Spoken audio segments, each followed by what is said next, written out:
Okay, so I'm not super sure on how to properly give this presentation because I haven't been to any class yet besides the first one. So I haven't actually seen anybody give a presentation from people that I've asked that have given their presentations already. They said a lot of it is just kind of going through a few themes and then asking questions and having the questions sort of be discussed amongst the tables. So I don't know. I don't really have people in front of me to ask questions to and give a 15-minute long presentation on. So in the syllabus it says something about being 5 minutes long. I think that this is definitely going to break the 5-minute barrier. Anyways, I'll give my attempt. So my presentation is on the Gospel of John.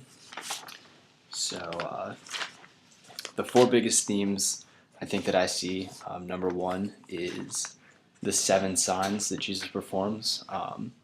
Turns water to wine, heals an official's son, heals paralytic, feeds the 5,000, walks on water, heals the blind man, and then raises Lazarus from the dead.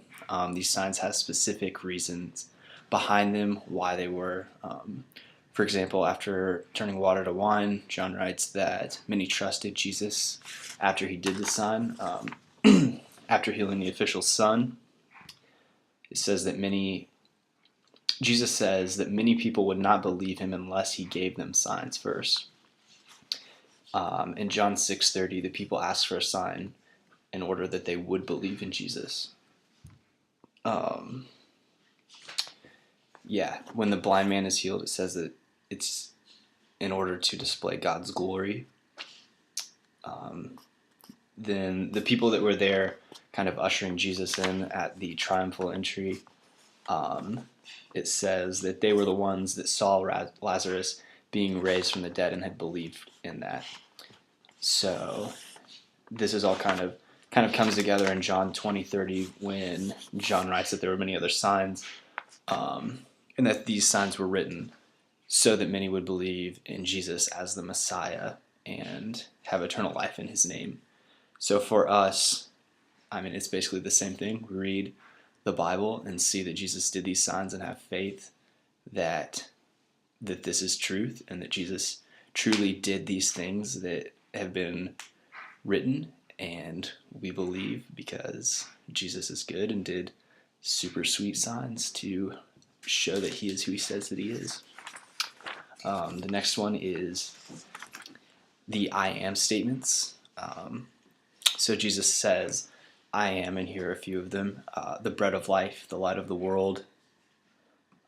He is the door. He is the good shepherd. It says, I am the resurrection and the life. I am the way, the truth, and the life. I am the true vine. The one that I think most points to the relation to Exodus 3:14, where Moses asks God who he should tell the people that he's speaking with, and God replies with Yahweh, Yod-Heh-Vav, Yahweh, which translates, really, it's not able to be translated, but it is I am who I am. So John 8:58, when the Jews are kind of questioning Jesus' identity, Jesus says, I assure you, before Abraham was, I am. This is Jesus stating that he was there with the Father and was the Father before creation. This affirms Jesus' identity as being one with the Father and claiming the same title as God used in Exodus, which kind of leads to the next point of how Jesus reveals who God is to us through Jesus' life. There are tons of examples of this throughout John's Gospel, but just a few of them.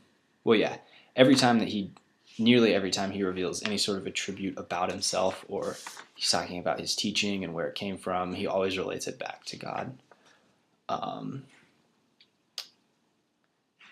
He relates it back to how it's actually from the Father. So examples of this are, my Father is still working on the Sabbath, so will I also.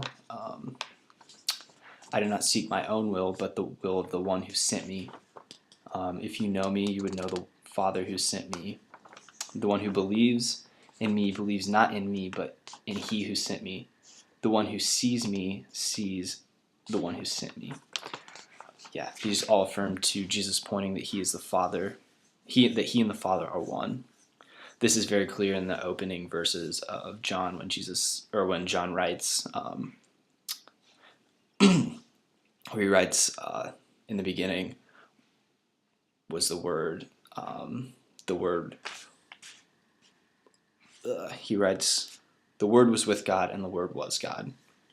And then in verse 14 it says, 1:14 it says, the Word became flesh and dwelt among us, as the one and the only Son from the Father. So this gives us confidence that Jesus is the God of the Old Testament, the one who created all, is holy, and is uncreated, and that he came to truly give us salvation. Which leads to my last point, the theme of eternal life. So Jesus gives specific regard to eternal life in the book of John. He reveals what eternal life truly is. So we receive eternal life through believing in the Son whom the Father sent. John 3:16. If we believe Jesus' words, we will have eternal life and not come under judgment. 5:24. If we partake in communion, we will have eternal life and be raised on the last day. 6:54.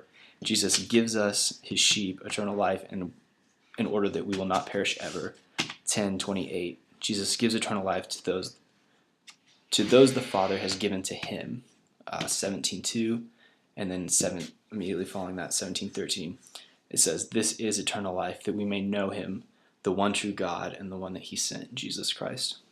So this is definitely of utmost importance to us, that we would believe and receive eternal life, that we can, after the last days, worship God around his throne forever, for all eternity. And yeah, the earth will pass away. If we believe, trust in Jesus, we'll have eternal life, and we can worship him forever. It'll be sweet. So that is my presentation on the Gospel of John and 4 of the themes.